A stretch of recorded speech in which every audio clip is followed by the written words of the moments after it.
The story of the Chumash Indians is one of great resilience. Hundreds of years ago, Chumash tribes utilized resources from both land and sea along a 200-mile stretch of California coastline. The establishment of Spanish missions in the late 1700s began a tumultuous period where the Chumash population dropped from 22,000 to 2,800. Decades of struggle followed. But the survivors never relented. 7 years after opening its first gaming facility, the Santa Ynez Band of Chumash Indians started construction on a state-of-the-art casino and resort designed to elegantly blend with the surrounding Santa Ynez Valley land their ancestors once occupied. The success of the Chumash Casino Resort has put tribal members on the path to economic self-sufficiency for current and future generations. Today, you'll hear stories from a 9,000-year history, rich with culture, with giving, and with pride. Stories of great achievement, of past and present adversity, of the fight to revive a culture pushed to the brink of extinction. Stories of Chumash life. In this edition of Chumash Life, incredible bronze sculptures depicting Santa Ynez Chumash ancestors now grace the entryway to the tribe's Chumash Casino Resort. You can now show your support of the tribe's efforts to place its Camp 4 land into federal trust by signing an online petition. Ice and Paradise is one of the tribe's community partners and brings a whole new meaning to the term hot properties. But first, former tribal chairman Vincent Armenta leaves his position after 17 years of leading his tribe to tremendous success, both economically and culturally. When Vincent Armenta was first elected to the position of tribal chairman of the Santa Ynez Band of Chumash Indians in 1999, the tribe was at a crossroads. Decades of economic struggle and oppression were about to be followed by great opportunity. California voters were on the verge of approving gaming on Native American lands, and Vincent Armenta would prove to be the right leader at the right time. Fueled by memories of ancestors, like his grandmother Florencia raising her large family in a small lean-to without electricity or running water, Vincent held a deep desire to reverse the fortunes of his tribe and secure economic stability and opportunity for future generations of Santa Ynez Chumash. And that's exactly what he did. Armed with an unwavering commitment and dedication instilled by his ancestors, Vincent embarked on a 17-year journey that would see his tribe reach unprecedented success. During Vincent's term as tribal chairman, the tribe's economic growth was astounding. Time and time again, he showed an uncanny instinct for development. From building a new casino and hotel, to refurbishing a hotel and restaurant in Solvang, to embarking on a major casino expansion project, he has helped position the tribe as one of the most successful in the state. Another undeniable strength of Vincent Armenta is his ability to work with government bodies at every level. He developed formal government-to-government agreements with local entities, including the Santa Barbara County Sheriffs and Fire Departments and the cities of Solvang and Lompoc. He renegotiated the Tribal State Compact with the Governor's Office and saw its passage by the California Legislature, an agreement that is vital to the growth of the enterprises. He also testified twice before the U.S. Congress on behalf of the tribe's effort to place tribal land into federal trust. Vince is relentless. He is always fighting to improve the lives of the tribal community. He knows that sovereignty is more than just having a successful economy for your tribe, but also be able to provide housing and services, which is what he's continued to fight for. He spends a lot of time in Washington and Sacramento to make sure that his tribe's interests are represented. The economic growth the tribe experienced allowed focus on another facet of great importance, the revival of Chumash culture. Under Chairman Armenta's direction, cultural initiatives and milestones have been plentiful. From the creation of a comprehensive dictionary of the tribe's native language, Samala, to the designation of the Chumash Highway, to a multitude of programs educating descendants about the history of their culture. Vincent also championed the tribe's effort to spread education beyond the confines of the reservation, bringing Samala language programs to local schools, developing multimedia public awareness campaigns, and beginning development of what will soon be a crown jewel of the Santa Ynez Valley, a Chumash museum. The museum is being designed by renowned architect John Paul Jones, and it will offer the public a chance to see Chumash artifacts and glean a deeper understanding of the Chumash people. But a feat that will prove to be one of his most lasting legacies is the securing of nearly 1,400 acres of Santa Ynez ranch land in 2010, and the groundwork that's been laid to place that land into federal trust. Known as Camp 4, the land was purchased by the tribe for the primary purpose of building homes for tribal members and their families. Placing Camp 4 into trust will return this land to its original stewards and secure a home for many generations of Santa Ynez Chumash to come. Tribal members re-elected Vincent Armenta to the position of tribal chairman in all 8 tribal elections since 1999. Over nearly 2 decades, he and his fellow tribal leaders have helped the tribe advance beyond its wildest dreams. I don't know anybody that has done more in a shorter amount of time and lifted up an entire organization. And I go to Sacramento, he's in Sacramento. I go to Washington, D.C., he's in Washington, D.C. He's been a real fighter. And you look at the path, it's just been a trajectory of straight up of what the tribe has been able to accomplish and how the quality of life's improved. I just think he's done an outstanding job. As Vincent moves on to new endeavors, his leadership as tribal chairman will be sorely missed by his Chumash family. Not just the tribal members and descendants, but the hundreds of lives he's touched across the Chumash enterprises. Today we're here to celebrate a man who's made a big difference in his community. At a gathering to honor Vincent's contributions, his fellow tribal leaders look back fondly on his time as tribal chairman. It's been an honor working with Vince, and he means so much to us, and we're going to miss him. Chairman Armenta has brought so much to this tribe. His 17 years of what he's dedicated his life to do for us is amazing. I just want to say thank you, Vincent Armenta, for being so devoted to the tribe and for making us so successful. I'm really grateful for the chairman. I don't think we would ever have achieved the things that we've achieved if it wasn't for him. Being able to work alongside Chairman Armenta and watch him communicate with the different agencies at local, state, federal level was really an important part of making me who I am today as a leader. His leadership has carried the tribe over the past 17 years to heights that we couldn't even dream to achieve. Chairman Armenta's many accomplishments are now part of the fabric of Chumash history. Like many ancestors who came before him, he will be forever cherished and remembered as a visionary whose sacrifice and strength helped lift an entire tribal nation to its fullest potential. Many in the Chumash family will be forever grateful for all that Vincent Armenta has done for his tribe. When nature and wildlife artist Chen created sculptures to tell the Santa Ynez Chumash story, he was inspired by the tribe's perseverance, survival, adaptability, and resilience. When the Santa Ynez Band of Chumash Indians was planning the expansion of its Chumash Casino Resort, the tribe knew it wanted to create an entryway that was both beautiful and meaningful. After considering concepts from several artists for the new vestibule of the casino resort, the tribe commissioned nature and wildlife artist Chen to develop his vision.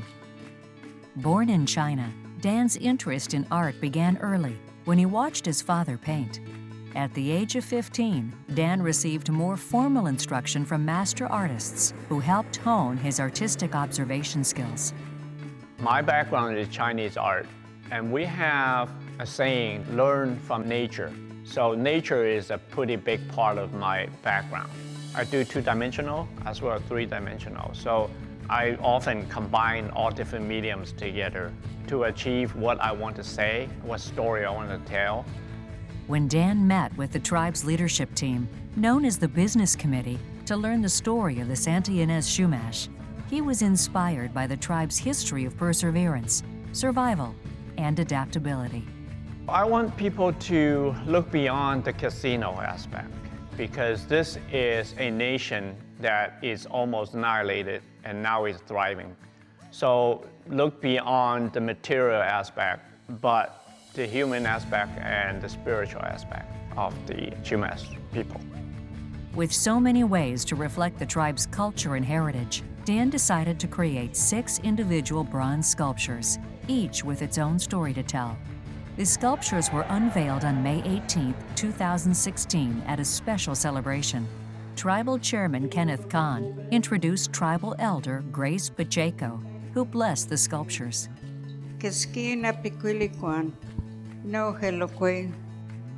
Dan expressed gratitude for being given the opportunity to take on such an important project. It's been an honor to be chosen for this project, and I learned a lot from it, and it's your story.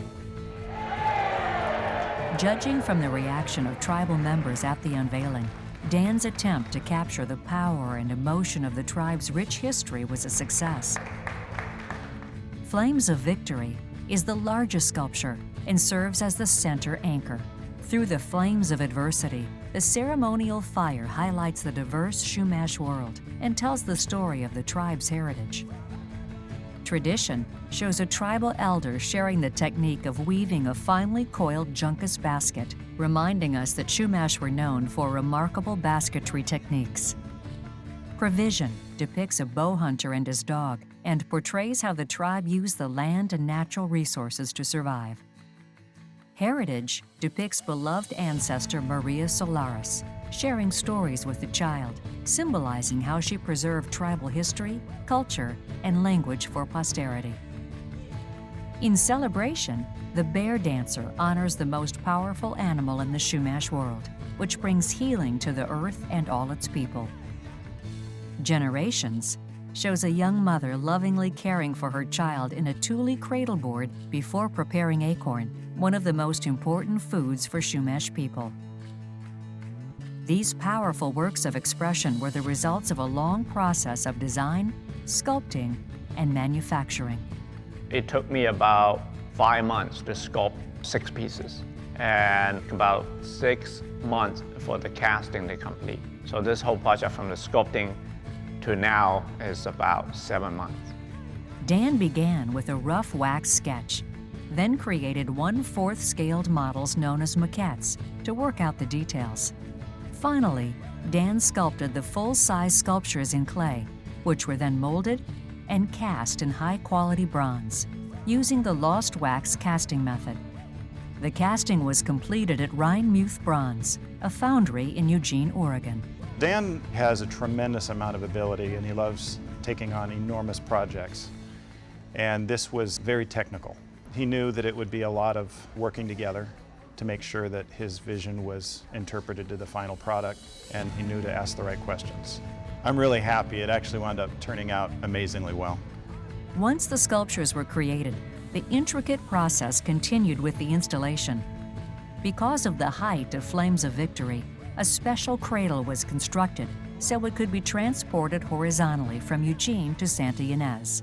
A team at the Chumash Casino Resort was there to receive the sculptures and spent a single night working with Dan to install them in their new home.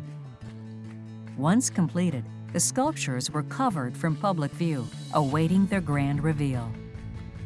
The time, energy, and creativity that went into the creation of these stunning sculptures has transformed the Chumash Casino Resort vestibule into a welcoming center, a gathering place where all who enter will come to know more about the history, culture, and heart of the Chumash people.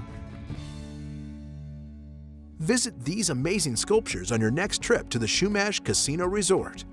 The tribe is taking 2 routes to place its Camp 4 land into federal trust. Learn how you can show your support. In 2010, the Santa Ynez Band of Chumash Indians purchased 1,390 acres of Santa Ynez ranch land, known as Camp 4, primarily to build homes for tribal members and their families. The tribe would like to place its Camp 4 land into federal trust, which would make it part of the tribe's reservation. One method for completing the land into trust process is through Congress, where Bill H.R. 1157 has been introduced to place Camp 4 into trust. Thousands of letters have already been sent to Congress on behalf of H.R. 1157, and now the tribe has found a way to reach even more supporters of this important cause. We started an online petition on iPetitions. We're asking for signatures of support for the passage of H.R. 1157 by Congress. The online petition process gives a voice to supporters who otherwise may not be heard. It's just amazing that the entire social media process has just revolutionized our ability to communicate throughout the entire United States. There's like a small, silent majority of people who favor tribal issues and favor tribal housing. In recent years, housing has become a critical concern for the Santa Ynez Band of Chumash Indians. Most of the small reservation is made up of a creek bed and its banks, the area where Chumash ancestors took refuge after Mexico secularized the missions in the early 1800s. The current reservation has a residential capability of approximately 26 acres and an economic development capability of approximately 16 acres. The remaining 99 acres is creek corridor and sloped areas difficult to develop. Therefore, the usable portion of the Santa Ynez Reservation amounts to approximately 50 acres, much of which has already been developed. Only about 17% of the tribal membership and their children currently live on the reservation. Placing the Camp 4 land into federal trust would provide the tribe with an opportunity to build a tribal community that would accommodate current and future generations of Santa Ynez Chumash. Like many topics regarding Native American tribes, placing land into federal trust is often misunderstood. One of the biggest misconceptions about placing land into trust is people thinking that all trust land becomes a casino. But that's not the case. Only lands taken into trust prior to 1988 are instantly eligible for casino gaming. After 1988, the land has to fall into a number of carefully prescribed exceptions, including being contiguous to the reservation or separately getting the approval of the governor of the state where the land is located. So it's very difficult after 1988 to do gaming, and that's a complete misconception that every trust application is for gaming. The tribe has no plans for gaming on its Camp 4 land. Rather, putting Camp 4 into trust will allow the tribe to build homes on this land as a meaningful opportunity for tribal members and their families to be part of a tribal community revitalization effort that rebuilds the tribal culture, customs, and traditions. Join more than 1,000 others in signing the H.R. 1157 petition at www.ipetitions.com/petition/support-HR 1157 to show Congress that you support the tribe's effort to place its land into federal trust. Make sure to visit ipetitions.com to show your support for the tribe. In a recurring segment featuring the Santa Ynez Chumash Indians Foundation, we take a look at the foundation's donation to a brand new ice rink in Santa Barbara County. Once it opened in the fall of 2015, Goleta's Ice in Paradise immediately became one of the hottest places in the region. And for good reason. The new ice skating rink offers a brand new activity to a community where the average temperature hovers around 70 degrees, and ice isn't usually seen outside of a cold beverage. The Ice in Paradise program and concept was a big boon for the Santa Barbara community. It's been a project that has been in development for 11 years. They actually had fundraised for more than a decade before they broke ground in 2014. The Ice in Paradise skating arena features 2 rinks, a 200-foot by 85-foot National Hockey League-sized rink, and a smaller 100-foot by 60-foot studio rink that provide various programs for ice skaters, youth and adult ice hockey, and adaptive ice sports for mobility-impaired athletes. We wanted really good ice, which this one has, but the other thing we wanted was a state-of-the-art rink. We wanted something for everybody, and we were able to get that by having not only ice hockey, but we have general skating, public skating, and then our skating school is really doing well, and that's for people just learning how to skate. All of our programs are doing great, so we're pleased that we could make an impact on the community. The Greater Santa Barbara Ice Skating Association, which is the nonprofit organization and driving force behind the Ice in Paradise project, held a fundraising campaign that offered plenty of opportunities for involvement. The tribe has partnered with Ice in Paradise on 2 different occasions. The first was in 2009, where we provided a $50,000 commitment for a penalty box naming opportunity. And then again in 2015, the tribe partnered with Ice in Paradise for a total commitment of $225,000. That was for scoreboard naming within their main rink. The tribe's foundation saw this opportunity as a way to expose the local community to new activities and programs, including summer camps for kids, ice skating lessons for all ages, hockey leagues, figure skating, and ice skating programs.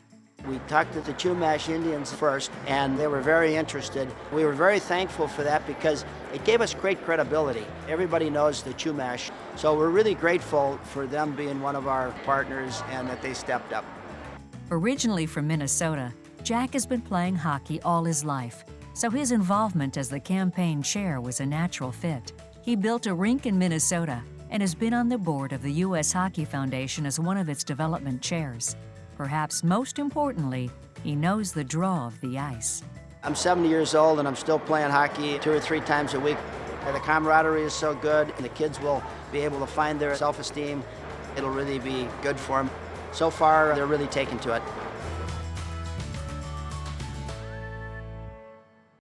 The tribe's donations to community projects like Ice in Paradise are making a significant impact on the community. Through its foundation, the tribe has contributed more than $19 million to date. Thank you for watching this summer 2016 edition of Chumash Life. See past segments at youtube.com/Chumash Life.